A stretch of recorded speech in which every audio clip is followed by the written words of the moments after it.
شادی شدہ ہونے کی وجہ سے اس کے اخراجات اس کی تنخواہ سے کہیں زیادہ تھے۔ مہینہ ختم ہونے سے پہلے ہی اس کی تنخواہ ختم ہو جایا کرتی تھی اور اسے قرضہ لینا پڑتا تھا۔ یوں وہ آہستہ آہستہ قرضوں کی دلدل میں ڈوبتا چلا جا رہا تھا اور اس کا یقین بنتا جا رہا تھا کہ اب اس کی زندگی اسی حال میں ہی گزرے گی۔ باوجود یہ کہ اس کی بیوی اس کے مادی حالت کا خیال کرتی، لیکن قرضوں کے بوجھ میں تو سانس لینا بھی دشوار ہوتا جا رہا تھا۔ ایک دن وہ اپنے دوستوں کی مجلس میں گیا۔ وہاں اس دن ایک ایسا دوست بھی موجود تھا جو صاحب رائے آدمی تھا، اور اس نوجوان کا کہنا تھا کہ میں اپنے اس دوست کے مشوروں کو قدر کی نگاہ سے دیکھتا تھا۔ کہنے لگا کہ میں نے اسے باتوں باتوں میں اپنی کہانی کہہ سنائی اور اپنی مالی مشکلات اس کے سامنے رکھی۔ اس نے میری بات سنی اور کہا کہ میری رائے یہ ہے کہ تم اپنی تنخواہ میں سے کچھ حصہ صدقہ کے لیے مختص کر لو۔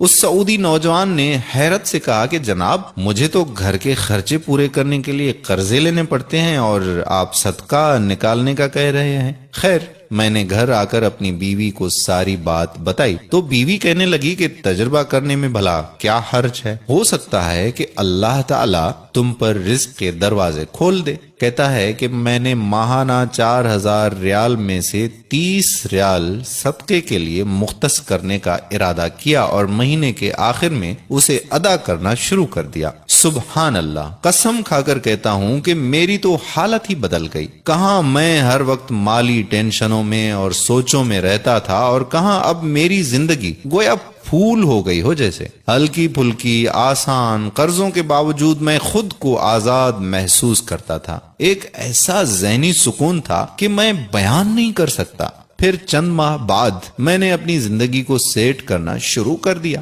اپنی تنخواہ کو حصوں میں تقسیم کیا، اور یوں ایسی برکت ہوئی جیسے پہلے کبھی نہیں ہوئی تھی۔ میں نے حساب لگایا اور مجھے اندازہ ہو گیا کہ کتنی مدت میں انشاءاللہ قرضوں کے بوجھ سے میری جان چھوٹ جائے گی۔ پھر اللہ جل شانہ نے ایک اور راستہ کھولا اور میں نے اپنے ایک عزیز کے ساتھ اس کی پراپرٹی ڈیلنگ کے کام میں حصہ لینا شروع کر دیا۔